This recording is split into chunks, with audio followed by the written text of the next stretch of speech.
അപ്പോൾ യുവാക്കളായാലും ഞങ്ങൾക്കൊക്കെ ഈ പെട്രോളും ഞങ്ങളിങ്ങനെ ബസ് പണിയെടുക്കുന്ന ആൾക്കാരാണ്. കളക്ഷനെ ബാധിക്കും.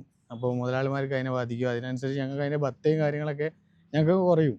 പിന്നെ ഒരു വണ്ടി ഞങ്ങൾ കൃഷിവണ്ടി ഉപയോഗിക്കുന്ന ആൾക്കാരാണ്. ട്രാക്ടറും കാര്യങ്ങളൊക്കെ ഉള്ള ആൾക്കാരാണ്. അപ്പോൾ അത് ട്രാക്ടർ വരെ എന്താ പറയുക കൃഷിക്ക് വരെ ഉപയോഗിക്കാൻ പറ്റാത്തൊരു അവസ്ഥയിലൊക്കെ ഒക്കുന്നില്ല.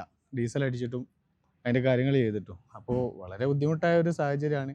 അതിൻ്റെ കൂടെ വിലവർധനവും കൂടി വരുമ്പോൾ വളരെയധികം ബുദ്ധിമുട്ടാണ്. നമുക്ക് വത്ത കിട്ടണമെന്നുണ്ടെങ്കിൽ നമുക്ക് ഇപ്പോൾ ഒരു എന്തായാലും ഒരു 10-20 പെട്രോൾ ഇതൊക്കെ ഭക്ഷണ സാധനങ്ങളൊക്കെ വാങ്ങുകയാണെന്നുണ്ടെങ്കിലും അതൊരു ദിവസം കൊണ്ട് തീർന്നു പോകാന്നല്ലാതെ നമുക്ക് വലിയ സേവിങ്സ് ആയിട്ട് ഇറങ്ങിയിട്ടൊന്നും വെക്കാനൊന്നും കഴിയൂല.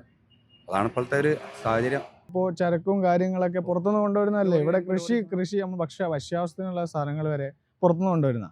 അപ്പോൾ ലോറി കാര്യങ്ങളൊക്കെ വളരെയധികം ബാധിക്കുക. കുറഞ്ഞ വാടകയിലാണ് പല വണ്ടികളും പുറത്തുനിന്ന് കൃഷിക്കുള്ള നമ്മൾ ഭക്ഷ്യ വസ്തുക്കൾ കൊണ്ടുവരുന്നത്. നമ്മൾ വണ്ടികൾ പണിയെടുക്കുന്ന ആൾക്കാരായതുകൊണ്ട് ഞങ്ങൾക്ക് അത് അറിയാം. സർക്കാരിൻ്റെ ഭാഗത്തു നിന്നുള്ള ഇടപെടലുണ്ടെങ്കിലല്ലേ ഇവിടെ കാര്യങ്ങൾ നടക്കുകയുള്ളൂ. അപ്പോൾ രണ്ട് സർക്കാരും, കേന്ദ്ര സർക്കാരും കേരള സർക്കാരും ഇടപെട്ടുകൊണ്ട് അതിനനുസരിച്ച് സാധാരണക്കാരനായ ജനങ്ങൾക്ക് ജീവിക്കാനുള്ളൊരു മാർഗം കാണിച്ചു കൊടുക്കുക, വില കുറച്ചിട്ട്. കാരണം എല്ലാ ഭക്ഷണത്തിന് വരെ വില കൂടുന്നൊരവസ്ഥയാണ് ഈ ഇന്ധനങ്ങൾക്ക് വില കൂടിയാൽ.